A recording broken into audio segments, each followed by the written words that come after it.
Today I'm going to take one board and 30 minutes of my time, and I'm going to turn both those things into one project that's profitable, easy to make, and this is something that I'm pretty sure anyone can use as long as you have an oven. So everybody's oven looks a little bit different. Ours looks like this. So obviously it's pushed up against the fridge. So for this to work, we're actually only gonna do one leg instead of two legs. We need something to hold a spatula, we need something to hold a phone, and a cookbook, and then some extra space for like spices and stuff like that. But the beauty of this project is you can customize it for your own space, for your customer's space. Really, whatever ideas you've got to put on this thing, you can do it. We've got this nice piece of oak, I think. Red oak, yellow oak, blue oak, green oak. Yeah, I think that's oak. Anyways. It's about 57 inches long. We need two cuts. So one is gonna be about 10 inches because that's the height of the oven above the countertop. Wow, that's some very hard oak. It's definitely oak. And the other one is gonna be about 33 inches. Now we're cutting both these a little bit fat because we don't know the exact dimensions yet until we go up there and really start playing around with it. It pinched. So since this is a 53-inch board, we'll be able to get both of those, no problem. Good thing that's not our true dimension. So this is sort of the idea here, right? As you see, we've got our fridge here. So this piece is just gonna rest on top of here. And I know you might be wondering, why are you doing this? You have another shelf right here. You have like a window shelf thing. Well, you know what? I don't know. So while we're up here, we're gonna make a mark. We are pushing this board all the way up against to the fridge here. And then where this one is, we're gonna make a mark on both sides of it.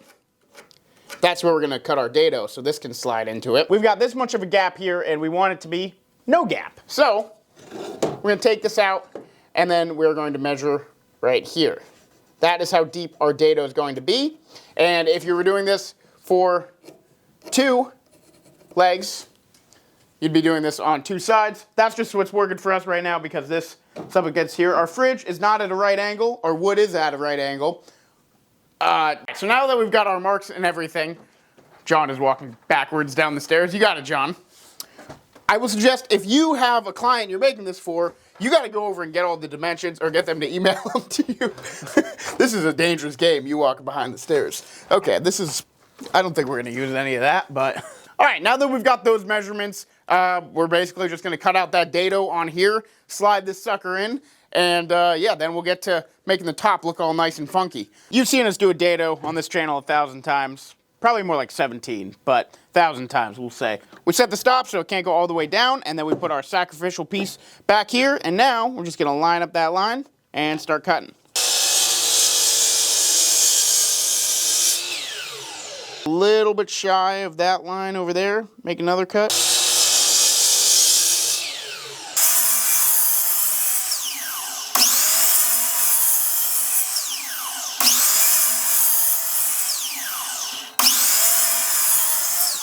Pop those suckers out.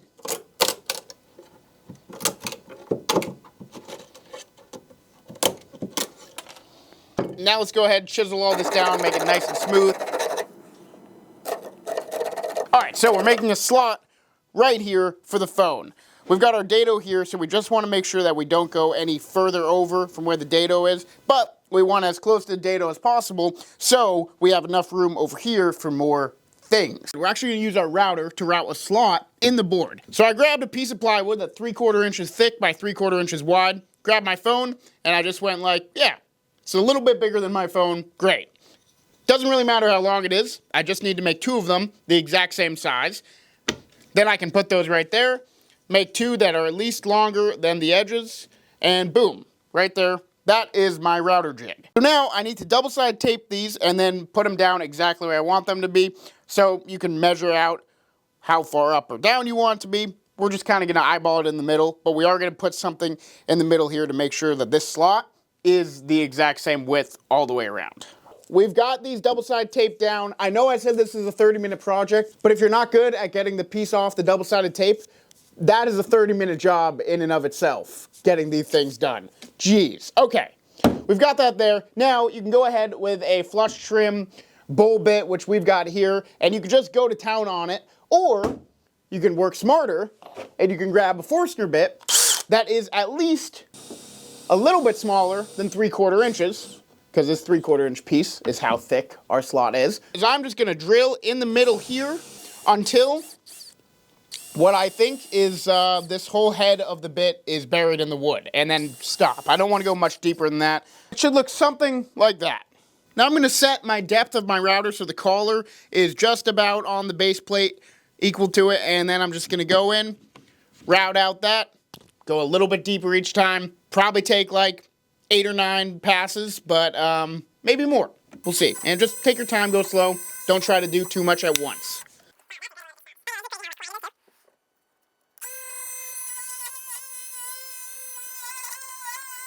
All right. That is our little thingy. Yep. Nice. Like and subscribe. Please like and subscribe. We haven't made a lot of videos lately because, what's the term? Is it just general laziness or, yeah, what is that? Is that it? So please subscribe. All right, so now it's time to make whatever's gonna hold this book. I don't know if this is like I don't know, it's a book, okay? So we've got a 10-inch cutoff from earlier. So I think we're just gonna use this whole thing, and what we're gonna do is we're gonna have a bigger piece here and a smaller piece here, all tilted, slanted. Tilted, slanted, whatever. We're gonna take this piece over to the table saw. It's 4 inches wide, and I'm gonna set my rip fence 1 inch away from the blade. Then I'm going to take my blade and I'm going to angle it 20 degrees. Set that in, take this, run it through, and those will be our 2 pieces. Here we have them. So our little piece will go right there, and then our bigger piece will go back here. However far back you want it. If you're using a really thick book, maybe you go back there. If you're using a thinner book, maybe you go here and you meet in the middle there. We'll probably do something like that. I'm gonna bring all of these over like 1.5 inches just because we know that this is where our fridge is. So if the book is any bigger than that, we don't want it to be hitting up against the fridge. So I'd say 1.5 inches is good. And I'm going to mark all 4 sides of this piece. And once I've got that, now I'm gonna take this one and I'm going to line it up and do the exact same thing. Not a lot of measuring going on in this video, but a whole lot of vibes and just going for it.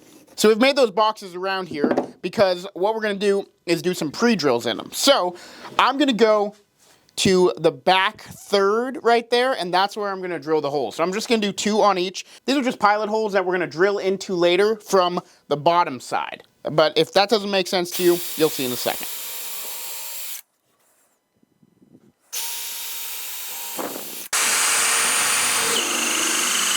Wow. This bit is steaming. Time for a new bit. Yes, it is. Not yet, though. Dang. We will get all the use out of this that we can. Although, yeah, that might be it. All right. Now we're going to line up our little piece right to there. And then once we've got it where we want it, we're going to flip this on its side and again go up through those pilot holes.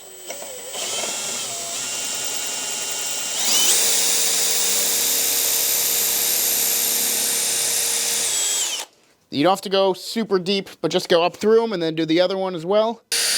Now you've got the holes on the bottom there, and they're right in the meat of the wood. So when it's going to go up, you go up here and you're not going to split out here or out there. That's why we went about 2/3 back of the starting of this box. So now just go ahead and do that with the other one as well. Once you've got these holes drilled, now we can put this aside because we're going to sand the heck out of this, and then we're going to sand the heck out of these. And then we're going to put some glue on this, screw it up through the bottom.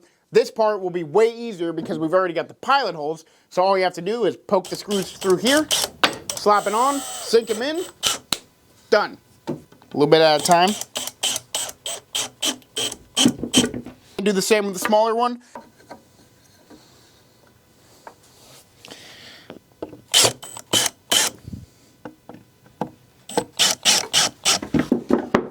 Okay, nice. That looks great, John. I'm proud of us. Woo. That looks really good. Okay, all that's left to do is glue that and then finish it. We're just gonna use some Type-On 2. This really doesn't get any simpler. You know, we're gluing. Just gonna use a right angle to make sure that that is sitting flush. Check it again before you tighten the clamp. All right, it is like 3 days later, and here we have it. We've unclamped it. It looks great. I'm in a 1/4 zip with pajama pants and slippers because, we can woodwork in our basement now. So, the only problem is we forgot the hole for the spatula. Let's add that.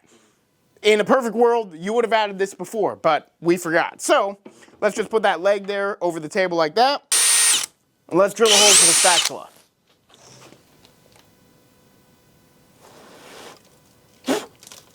Nice. Now we're just going to do a light sanding at 220 all over, and then we're going to finish this, and then get it upstairs, and see how it looks as a finished product.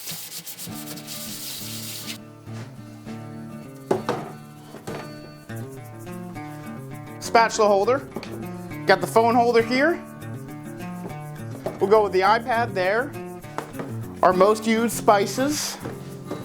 Bang, bang, bang, bang, bang, bang. Which, this has been really nice. We've actually been using this for a couple days, and having our most used spices up here has been amazing. It's been so much easier than walking the full, 4 feet to the cabinet, so that's been really nice. And we haven't really used the phone thing, so we've been storing other stuff up here, like our olive oil. There it is. I'm very happy with it. It's an easy, quick, customizable project. I'd say at the end, with our little mishaps we had there, it was probably about a 45-minute project, but if you're better than us, you can do it in 30. So anyways, that's gonna do it, guys. Oh, jeez.